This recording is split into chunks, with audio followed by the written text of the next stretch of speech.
Hello everyone, coming to the last topic of Indian economy on the eve of independence, that is chapter 1 of Indian economy class 12th. हमारे पास में इसका last topic है positive contribution of British rule. Britishers ने ऐसा क्या किया जिसका positive contribution हम मान सकते हैं।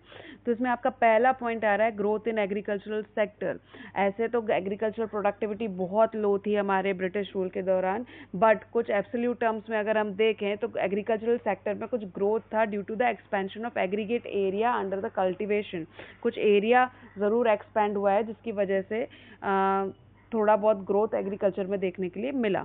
नेक्स्ट है बेटर मीन्स ऑफ ट्रांसपोर्टेशन। तो भैया रोड्स एंड रेलवेज जो डेवलप हुई जिसकी वजह से चीप और रैपिड ट्रांसपोर्ट सिस्टम हमको मिला, इसने नई अपॉर्चुनिटीज़ दी हमको of economic and social growth के लिए। इसको हम पॉजिटिव मान रहे हैं कि भाई ये पॉजिटिव है। नेक्स्ट है check on famines. Roads and railways work as a great check on the occurrence and impact of famines as food supplies could be transported to the affected areas in case of drought. जो roads and railways वगैरह introduce हुए उसकी वजह से जो भी famines वगैरह होते थे उस दौरान हम लोगों को खाना वगैरह भेज पा रहे थे, उनके लिए फूड सप्लाई कर पा रहे थे because of the roads and railways.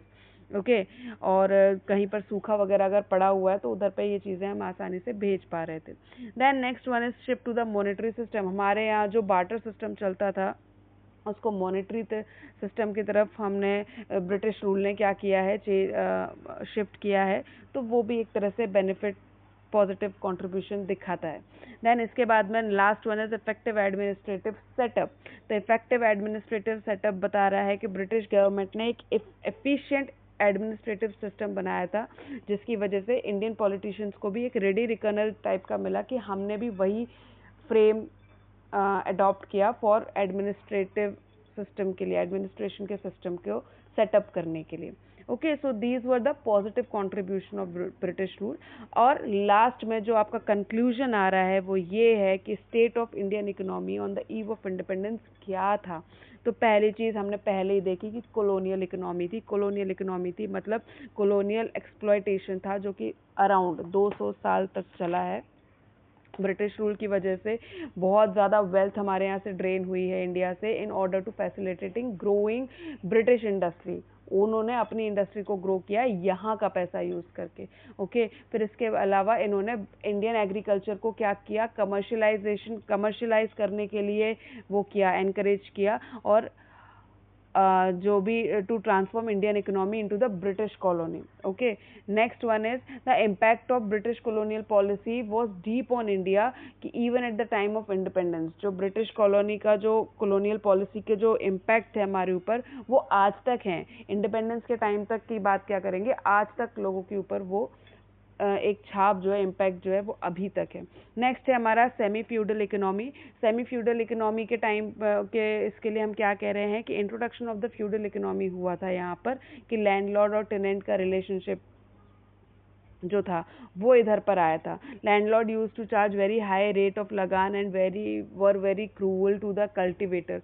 तो इस तरह का फ्यूडल सिस्टम हमारे यहाँ पर आया था। कैपिटलिस्ट सिस्टम इंट्रोड्यूस हो गया था कि भाई जहाँ पर आपको सिर्फ और सिर्फ प्रॉफिट से मतलब है, कोई कैसे कमा रहा है क्या कर रहा है उसके बारे में हमको कोई लेना देना नहीं है। तो इंडिया को जो है ये दोनों ही फीचर्स मिल गए थे, फ्यूडल और कैपिटलिस्ट इकोनॉमी के, तो हम इसको कह रहे हैं semi feudal economy. Okay, next one है स्टैग्नेंट इकोनॉमी। स्टैग्नेंट इकोनॉमी का मतलब वो क्या है कि इकोनॉमी जो है वो डेवलप नहीं करी, वो एक जगह पे स्थिर होकर रह गई है, स्टेबल होकर रह गई है। ठीक है, हमारा जो क्या कह रहे हैं, Indian economy was a stagnant economy as country's growth of aggregate real output during the first half of 20th century was less than 2%। और इसका जो ग्रोथ था पर कैपिटा वो सिर्फ 0.5% ही हुआ, इससे ज़्यादा कुछ नहीं हुआ। ठीक है, इसके बाद हम क्या कह रहे हैं कि हमारी जो इंडियन इकोनॉमी थी उस समय पे वो बैकवर्ड इकोनॉमी थी because of the following reasons. क्या क्या रीजंस हैं इसके, पहला लो लेवल ऑफ प्रोडक्टिविटी है, then low per capita income है, then traditional method of agriculture की वजह से प्रोडक्शन इतना ज़्यादा नहीं है, डेथ रेट्स और बर्थ रेट काफ़ी हाई हैं, और मास इलिटरेसी है, लोग मतलब बहुत ज़्यादा इलिटरेट हैं, बहुत ज़्यादा क्वांटिटी में लोग क्या हैं, इलिटरेट हैं। नेक्स्ट है डिप्लीटेड या फिर डेप्रिशिएटेड इकोनॉमी। हमारी इकोनॉमी जो है वहाँ पर कोई अरेंजमेंट नहीं थे, no arrangement have been made to replace the physical assets depreciation depreciated due to the excessive use, है ना, बहुत ज़्यादा यूज़ की वजह से जो एसेट्स थे वो क्या थे, वो बहुत ज़्यादा, उनको रिप्लेस करने के लिए कुछ नहीं था आपके पास में, जो एसेट्स आपने इतना ज़्यादा यूज़ कर लिया उन्हीं को आपको मजबूरी में यूज़ करना पड़ रहा है। तो during the second world war Indian industry को अपनी कैपेसिटी से ज़्यादा काम करना पड़ा ताकि वो प्लांट मशीनरी इक्विपमेंट्स वगैरह की रिक्वायरमेंट्स को मीट कर पाए, उनके डिमांड को मीट कर पाए। किस चीज़ के लिए? उस वॉर के लिए जो ब्रिटिशर्स लड़ रहे थे। ओके, ब्रिटिश रूलर्स ने कोई अरेंजमेंट नहीं किए इन डेप्रिसिएटेड फिजिकल एसेट्स को रिप्लेस करने के लिए। Next last one is amputated economy. तो डिवाइड एंड रूल वाला खेल तो अपन ने पहले से पढ़ते हुए आ रहे हैं। British policy of divide and rule always promoted discrimination between various group, है ना, जो कि religion, caste, language and culture के बेसिस पर ये डिस्क्रिमिनेशन हमेशा करते ही रहे हैं और उसको और बढ़ाते रहे हैं, फूट डालो नीति वाला जो इनका काम था। तो as a result on the eve of independence country जो है जियोग्राफिकली दो पार्ट्स में डिवाइड हुई, जो कि है India and Pakistan.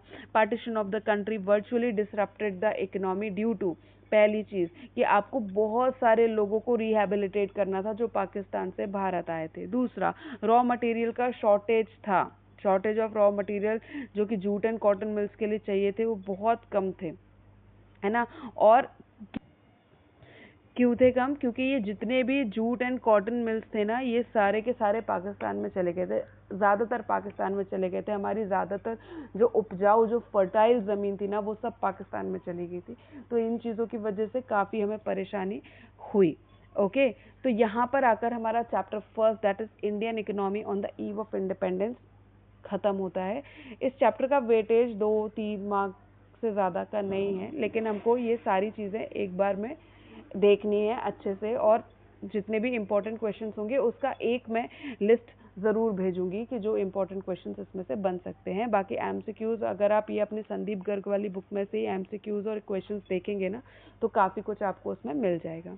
Okay, so see you at the next series of the chapter 2 Indian economy from 1950 to 1990 वाला, हम उसमें मिलते हैं। Okay, bye then.